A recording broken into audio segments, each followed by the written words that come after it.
You are the chosen one. Hello and welcome once again to Chosen One Studios' Let's Play of Mega Man X, the Perfect Run. Today we will be facing Armored Armadillo. Once again, I'm your hostess, Corinne. He is 6.36 feet tall, 510 pounds. His attacks are rolling shield, guarding, and bouncing around like a moron. His stage is the mines, and on the map it's located the most northeast. It's above Kuanger's tower, but it has no effect on either stage. I assume they would have been linked together, if anything, but not really a need to. So we're going to dive in. I'm an armadillo, you're an armadillo, going to take you down, going to make you explode. And here we are in Armored Armadillo stage. Starts off with a little platform we can ride, but we're going to skip it, because no need to rush. There's just nice little bone batons here. This is actually the section that most people grind their sub-tanks for. And, well, with enemies like these, why not? That bubble bat actually is the best place to get lives in the entire game. And this is the best place to farm for energy in the entire game. Much better than Sigma's spot with all of the falling bugs, in my opinion. And this just showcases that bone batons are definitely not more dangerous than bubble bats. Huh, you're actually trying to attack me. Most of the time you don't get that chance. First new element, besides the bubble bat, which is not really new, because it's from Mega Man 2, is this guy, the spike tank. The front of this enemy is instant death, but this is a perfect run, so we kind of get tapped by anything and we're going to die, at least as far as this run is concerned. So, duck behind it if you can, and don't worry about it. There's just mets and bone batons this path anyway. Eventually it'll fall into the spikes. Wait for the bone baton to head towards you. Then lure these guys over. And bow bow, you're done. Bone batons in this section are very, very happy to be respawned. So you don't want to jump unless you absolutely have to, and generally they'll line up with your fire anyway. I did a really good job this time, but, well, this spot is one that I've practiced in a lot because it used to be one of my trouble areas, so I'm actually fairly efficient at it. That was actually like the worst job I've ever done at that spot. About this area, you really do not want to ever turn left, because if you do, you'll end up with like 2 wheels or 3 wheels on screen, and don't fire at the mets until they actually pop up. You can end up with all 3 of your shots way off to your left, and none to actually fire at the met, and then you'll have to dance around till you get shots, and that's not a good proposition. Dash jump onto the platform, but be sure to stick to the left, because what you're going to want to be able to do is take out the 1, 2, 3, 4 dig gravers and land on this platform. It's really important not to just go careening off, because that'll make it much harder to do this. Hold to the left, and take out the spike tank, which, if you can kill it fast enough, will net you a power-up. One that we won't be making use of, but one that's cool to have anyway. As you see, its weakness is fire, but you don't really need it, because you're awesome. So we'll just leave that there. Dash over this. These spots actually were why I thought when I was a kid that there was no way you could beat so much of the game without dash boots. Though the more I've seen, I know that that's not true. Keble showed me different. But now this spot is kind of dangerous because of the fact that you only can have 3 shots on screen again, so you need to make sure you make them count against those birds. But it's not so bad. I mean, here we are, and just through here is Armored Armadillo.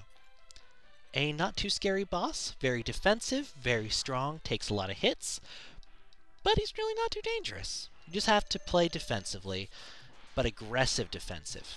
When he gets you over against the corner, don't back off. You're actually going to be able to get more hits in against him, so take advantage of that. But if you screw up your pattern, just hide in the corner. It'll make when he starts bouncing around a lot easier, because he'll be aiming for you, or he'll get you back. So you might want to dash over him when that happens, but really don't do it. It's not good for you in the long run. It's actually easier to get in a couple hits because of the way his defense works. Also, when he's rolling around, you can try and get a couple shots in at him. Doesn't always work, But it feels good. And in the end, isn't that the real truth? Or something like that.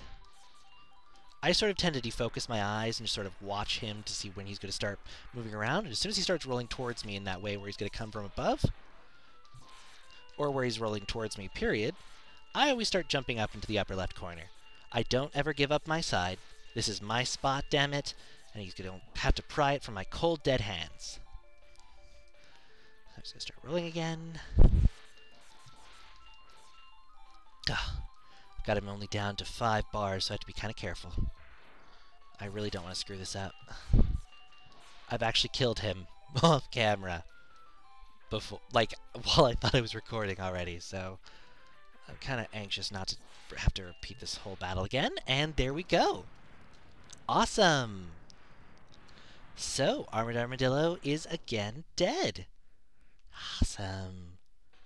We have killed Armored Armadillo. He's dead. He's dead. Hooray! And his weapon that he gives us? I accidentally skipped past it. It's the rolling shield. It's kind of crappy. This is the password for everyone following along at home. And with that done, you'll see that means we have 1, 2, 3, 4 bosses down. We have only the most challenging ones left. Launch Octopus due to the amount of stuff he spams. Chill Penguin because, as Kevel says, it's like fighting the random number generator. Spark Mandrill has some nasty attacks and some hard dodging timing, and Boomer Koenger I tend to dash into, making the dash boots a liability against him. That said, I do have some outtakes. I actually killed him on my 3rd really I'm gonna do it now run, but then didn't record it. So I hope you'll stay tuned for the outtakes after this little short musical interlude.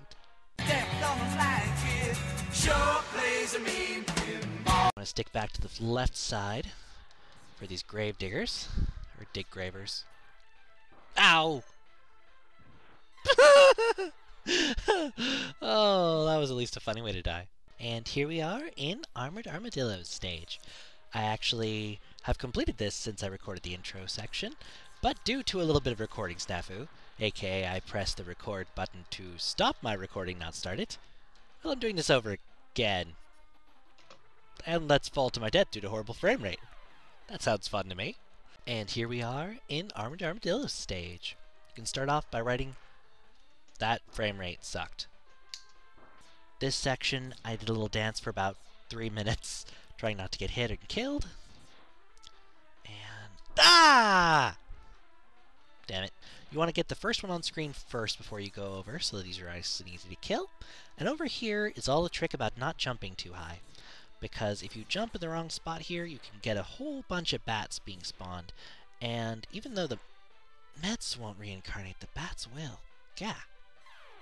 In fact, because of the rapid fire you get from your weapon, your shots going off screen faster, it's actually better to have him trapping you up against the side, because it means you'll get in more shots. Which is always a good thing. And whenever he's rolling around, see if... God, no! Bah! 3, 4 degravers, and then what you do, if that little glitch happens to you, that means that the game wanted to pull you over to that side. Just don't fight it. Ah! It's almost impossible not to get hit when it screws up like that. It screwed up my momentum really bad. It's a glitch that happens sometimes. So, just how difficult is Armored Armadillo? Well, did that really surprise anyone? I mean, it didn't really surprise me. I hope it didn't surprise you too much. So I did kill him on my 3rd actual try. I had some frame rate issues the 2nd, and the 1st I did something really stupid, I don't remember what. My main thoughts for this, he actually is worth 3. I was sort of back and forth on this, but the problem is, with his stage, there's a lot of enemies you can respawn. There's some nasty physics where the last lift, the 2nd lift rather, if you jump at the right time, it'll launch you to the far wall, and then you can't dash jump right to get over the spike, the 2nd spike cannon, or tank, or pop up its name in annotation. So it's kind of nasty.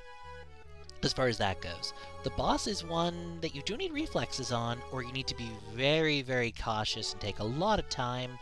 Something I'm not very good at, so I find it kind of difficult. I get impatient, I start making mistakes, which is very bad for a perfect run, especially of a Mega Man X game, because the enemies have a lot of life.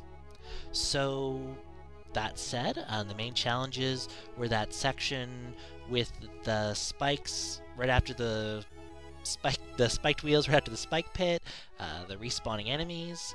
The boss was a difficulty, and you know, he did have the one outtake.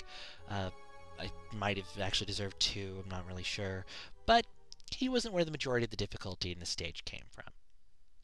That said, this one came out a lot faster. I'm hoping I'll be able to get Mandrill or Kuwanger done sometime soon. I did try to record some Reciteer earlier, but some recording issues. And I want to apologize, there hasn't been any Reciteer. I had some recording issues earlier today, and the reason there wasn't any videos for a couple days, I actually have a little bit of an infection I'm getting over, and I only recorded that video the other day because I was just feeling really pumped, and I needed something to do to get my mind off of some family things that were going on. So, thank you very much for watching. Thank you very much for everyone for your constant encouragement. I hope that you enjoyed, and I hope that you have yourself an absolutely wonderful day.